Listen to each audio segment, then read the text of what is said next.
सभी को नमस्कार। स्पेशल एजुकेशन यूट्यूब चैनल में सभी का हार्दिक स्वागत है। तो आप देख रहे हैं केंद्रीय कर्मचारियों की सैलरी स्ट्रक्चर में बदलाव। इस तारीख से मिलेगी बढ़ी हुई सैलरी। केंद्र सरकार ने हाल ही में 8वें वेतन आयोग को मंजूरी दी है, जिससे केंद्रीय कर्मचारियों की सैलरी में बड़ा इजाफा होने की संभावना है। ऐसे में आइए जानते हैं कि 8वें वेतन आयोग लागू होने के बाद सैलरी स्ट्रक्चर कैसे होगा, साथ ही केंद्रीय कर्मचारियों और पेंशन भोगियों को बढ़ा हुआ पैसा कब से मिलेगा। केंद्र सरकार ने हाल ही में 8वें वेतन आयोग को मंजूरी दी है, जिससे केंद्रीय कर्मचारियों की सैलरी में बड़ा इजाफा होने की संभावना है। इस आयोग का लाभ पेंशन भोगियों को भी मिलेगा।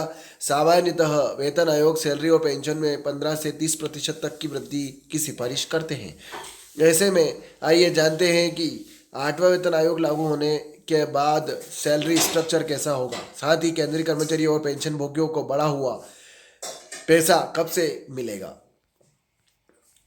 कब लागू होगा 8वां वेतन आयोग, तो केंद्रीय सूचना और प्रसारण मंत्री अश्विनी वैष्णव ने हाल ही में बताया कि 8वां वेतन आयोग की सिफारिशें 2025 में पूरी कर ली जाएगी। यह सिफारिश 2026 की शुरुआत से लागू होने की संभावना है। वर्तमान में केंद्रीय कर्मचारी 7वें वेतन आयोग के तहत वेतन प्राप्त कर रहे हैं, जिसका कार्यकाल 1 जनवरी 2026 को समाप्त हो जाएगा।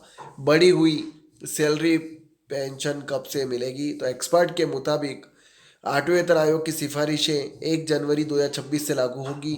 इसका मतलब है कि केंद्रीय कर्मचारियों और पेंशन भोगियों को बढ़े हुए पैसे 1 जनवरी से मिलेंगे। अगर किसी कारणवश के चलते 8वें वेतन आयोग को लागू करने में कुछ देरी होती है, तो सरकार 1 जनवरी से बढ़े हुए पैसे जोड़कर भुगतान करेगी, यानी कर्मचारियों को एरियर मिलेगा। सैलरी स्ट्रक्चर कैसा होगा, तो 7वें वेतन आयोग के तहत फिटमेंट फैक्टर 2.57 था। इससे केंद्रीय कर्मचारियों की न्यूनतम बेसिक सैलरी 7,000 रुपये से बढ़ाकर 18,000 रुपये हो गई थी। 8वें वेतन आयोग में अधिकतम फिटमेंट फैक्टर 2.86 होने की उम्मीद है। इस हिसाब से न्यूनतम बेसिक सैलरी 51,480 रुपये तक बढ़ सकती है। ज़्यादातर एक्सपर्ट का अनुमान है कि न्यूनतम बेसिक वेतन 41,000 रुपये से 51,480 रुपये महीना के बीच रह सकता है। राज्य सरकारों का भी बढ़ेगा वेतन। राज्य सरकारें केंद्रीय वेतन आयोग की सिफारिशें अपनाने के लिए बाध्य नहीं होती हैं। हालांकि अधिकांश राज्य सरकारें केंद्रीय फैसले के बाद कुछ बदलावों के साथ सिफारिशों को लागू करती है। उदाहरण के लिए महाराष्ट्र और तमिलनाडु में ने 7वें वेतन आयोग की सिफारिश को अपनाया था, और ऐसे में 8वें वेतन आयोग की सिफारिशों का लाभ भी कुछ हद तक राज्यों के कर्मचारियों को मिलने की संभावना है। तो ये खबर थी।